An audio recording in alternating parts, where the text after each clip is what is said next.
Alright, so let's talk for a little bit. This is going to be a little bit different than what I normally do because this is going to be me speaking about the randomness that comes out in whatever event, the clarity that is, the writing that might be, that comes out of the words that formulate against the compassion that is this world. Or maybe it's for this world? Yeah, I don't know. I'm just here to tell you, well, what poetry's done for me. Because I've been through some shit in my life and it's been quite terrible. And stuff you're gonna see that's gonna make it hard to smile in the future. Yeah. So, what does poetry mean to you? I really can't tell you. Some people think poetry is lyrics or rhyming, in which case rap would be poetry, but I don't really think that's the case because they want to seem more masculine than this awkward endeavor against fate, which is quite lovely, I suppose, because, well, poetry is a beautiful thing, especially poetically infused prose, because it just runs out, and it's like spoken word. You never know what's going to happen. It just kind of pours itself over. It's kind of like art therapy, which I don't know a lot about, but what I can tell you is that poetry has helped me heal from many things. And I'm not just talking about the end of relationships, because that's a little bit just too emo. Yeah, how about the destruction of my entire body and having to build over it? Build it over. Yeah, build it. Let's go with that. Build it over from ground zero. Yeah, twice. That's right. Hit by a forklift. That nearly ruined my life. Couldn't walk for a year. Totally isolated on drugs. Didn't write about that till years later. But man, that was hell. How about after that? Yeah. Knees barely. I couldn't even walk. I couldn't even get out of a chair without pushing with my arms because my legs were so. Yeah, the tendons wrapping around my knees were just so laid bare. They were thin. Yeah. And now I cycle like 2 hours every day, and it's beautiful, this world. Even though I nearly get hit by people not paying attention. That's another story. Let's just continue on with the poetic endeavors of what this world is and ought to be, and however beautiful I claim it. Not yet, but it's becoming. Yeah, so cool. Poetry. It's a beautiful thing. There's many different types, and it can help you through nearly everything. Yeah, so, when you're wondering, yeah, I mean, that's not just poetry, it's whatever your dream may be. I mean, you go to schools nowadays and people, yeah, man, just watch TED conference about the education system. I'm not even going to get into that right now. It's just way too intense about how children are being sedated and put to sleep rather than being awakened and aware of their dreams. Because, well, the education system that's built right now is built on a system of making everybody else the same for the same job that, well, let's be honest. Most jobs, they didn't exist back then. Not even 20 years ago. We are a future.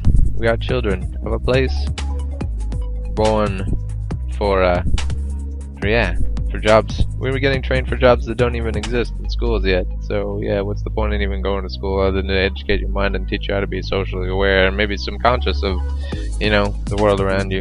Treat people right. That's the moral virtue and the object of my every story, isn't it? That people should treat each other with some compassion. Throw the middle finger to greed and avarice in the world, aka the man, which is destroying us today. Oh, here's a beautiful song. Let's see what happens here. I don't even know. Maybe I'll read something off. Let's pull something out. How about a workshop? Yeah, let's do this one.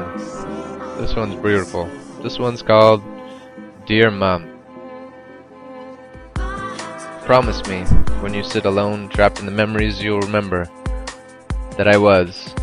I'm sorry for the sad times and the loving vibes that I didn't leave correctly behind.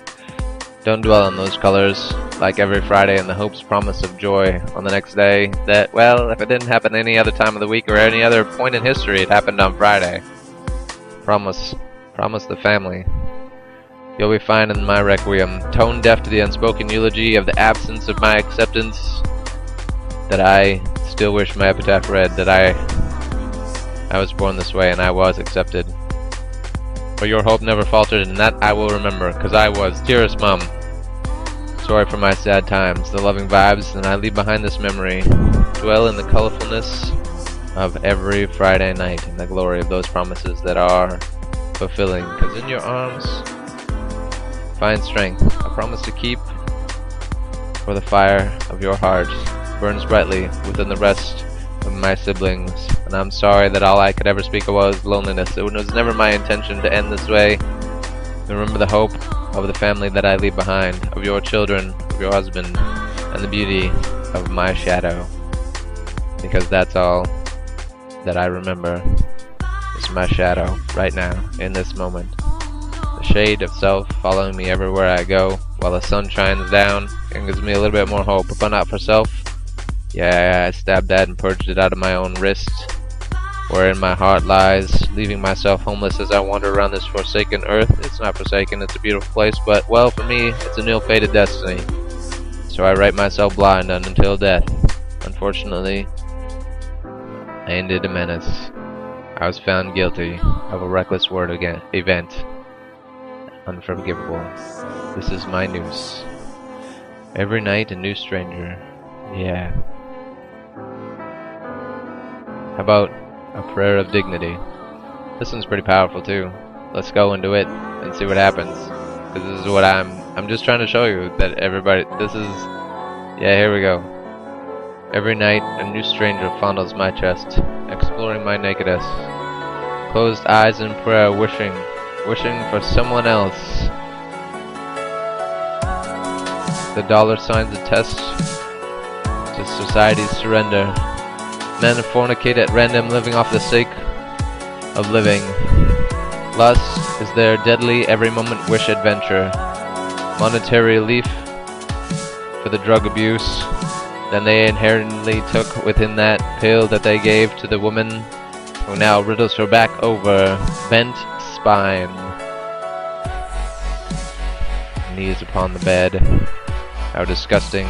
That fondled my angel's heart event, where God told me the perseverance of fate was nothing but, shedding my violent skin in the prez and the beacon amidst the torture of all the disgust and the cult of ridicule that tolerates itself as a paradigm of lust, procreated in wet dreams. I'm just gonna stop there because, wow, this is pretty harsh. Nah, maybe let's keep going. A rave of tolerance. This is the paradigm of lust prerogative. Wet dreams lead to this rape culture. Domestic violence isn't shunned. Chivalry no longer built in. It's not even nature or nurture. It's a trench for the vigilant. When no one now stands upon those walls against the disregard of society's cult of tolerance, wherein the global scale of manifested rape is bleeding this world dry. Extorted for comfort, plots sold for sex, like children into traffic. The world of the fifth, pleading itself over as a social stigma, character of this rape culture, playing for profit instead of changing itself. They lower its eyes and raise a middle finger. They don't even do that. They jest at the will of controlling themselves. The realm of society must end. Take the cycle off repeat. Return to chivalry. Delinquent of terror.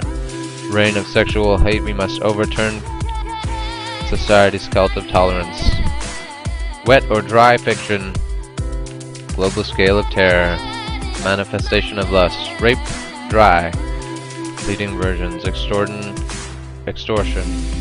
House of the fifth. Bleeding bodies. Sold as traffic. Yeah, faceless ghosts. Lost children. Today we've forgotten. And I'm sorry. It's not the ideal situation for a mother's introduction to her child's fate as she reads the police report, her daughter's blood-stained, crying. No, it's the tears. The tears in her hands as she touches the bloody body of the ocean's emptiness, the vessel of vengeance that she's staring down at her daughter's body. And I know that her epitaph will read, I facilitated the requiem. I am part of the evidence. My womb is a tomb, a grave lit by fireflies, a violent bed, pardon me, an upheaval exchange, unwanted fluid. Yeah, he'll never be hard again. Uncurable recourse for rape, genetic fire introduction, wilted. Yeah, let's wilt off that organ, let's amputee it. Sexual execution for the guilty. My mother's suicide. Introduction to culture. Her reported rape reflects scars of a stunning tolerance. Hope? Yeah, they'll never be hard to hit that again. Because I'm just like her. She bled, and now I'm here for the second coming of the same man that created that apocalypse upon her bed. Even though it's a different tomb. It's a different darkness. And my womb is hollow from the pulsating torture of masked men. Because I was born of a rape victim. Or hormone exchange. The rapist adopted my every hole, trying to genetically fulfill his hatred of a pool of filth, breeds sickness, seed burdened with joy, despite a long road. Child of a code red. Yeah, that's right. I lived and I died. A violent bed upheaval. Exchange of unwanted fluid. You'll never be hard again. Uncurable recourse for that genetic rape. Like a fiery introduction, let's whip that sexual Orton. Let's make him an amputee of sexual execution. For the guilty must be taken off. Because this is my Frankenstein dick theory. Omnipresent phenomenon. Feminine persons produced. Substituted fiction for fact. We're achieved no rights. Society's transphobia.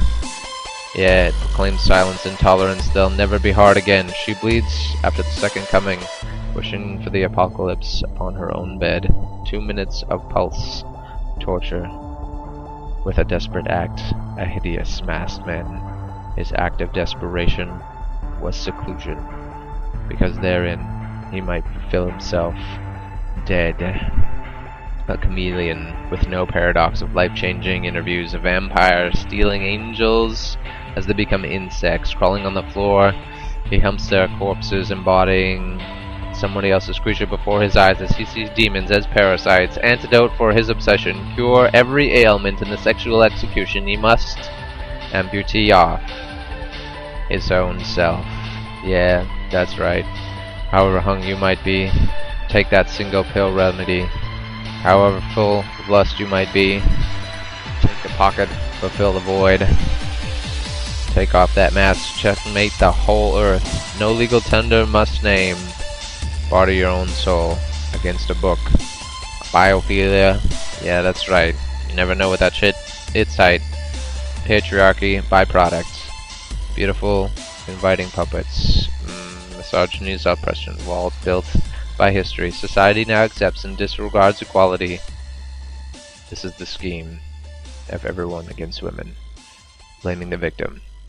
Even the skeptics on the pulpit believe the lies. Good night.